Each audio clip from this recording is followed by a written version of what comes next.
Nikki Harvey here.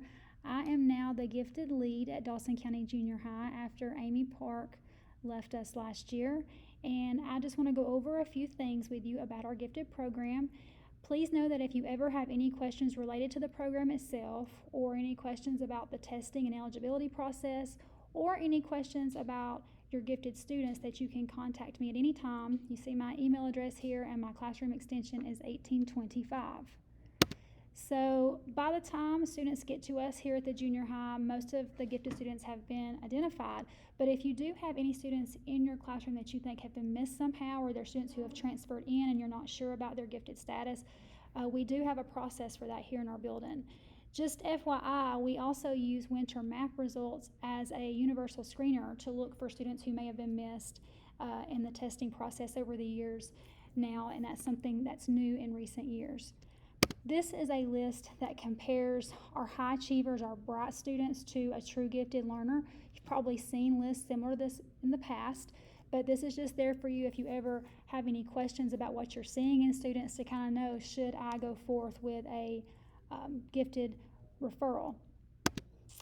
We currently use the advanced content model at the middle school, junior high, and high school levels, and this is just a breakdown of what that means. Again, you do have to have the teacher with gifted certification in order for it to be considered advanced content, and it is a mixture of both high achieving and gifted students based in our situation on content areas. So once more, if you feel like there is a student in your classroom who has been missed in the testing process, maybe they've been tested in the past and they didn't qualify, but you think they should be tested again, which can happen after a 2-year period, then if you will send me that student's name, just email me their name, I will get back with you, and I will also be asking you to complete an observational survey just over the behaviors and work habits that you see of the student. Keep in mind that referrals can be made to me at any time of the school year, but we only test for the gifted program in the spring. So there will be a January deadline that I will email out to everyone when that time comes, just reminding you that if you have any names that you want to refer for testing, that I would need those names turned in around that time of the year. We go by Georgia's gifted eligibility rule here in Dawson County. A student can qualify for the gifted program in one of two ways. You can see on this chart there's an option A. If they have really high scores in both mental ability testing and achievement testing, they can qualify on those two scores alone. But most of the students who qualify for gifted in Dawson County qualify through option B. And they have to meet 3 of the 4 categories that are shown on the chart. And again, the percentiles and GPAs that are listed there kind of show you what they have to score in order to be eligible to be added to the program.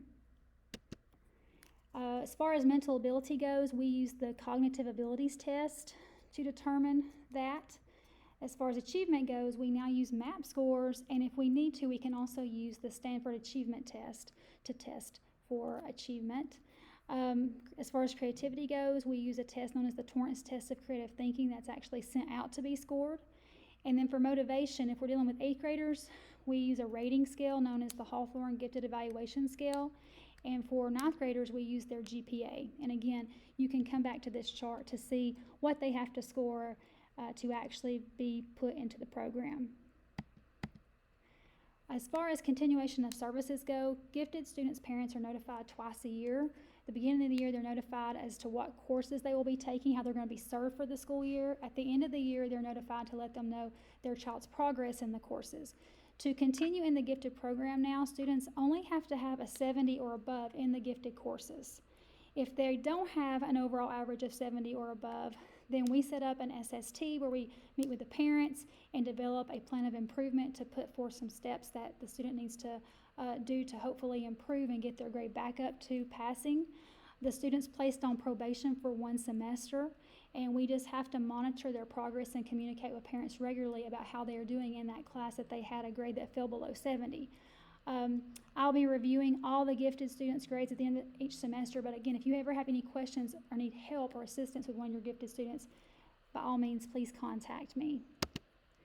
If we have successful intervention, we remove them from probation, put them back in the program. If not, they're removed from the gifted program unless there's some extenuating circumstances and we feel like a longer time of probation is needed.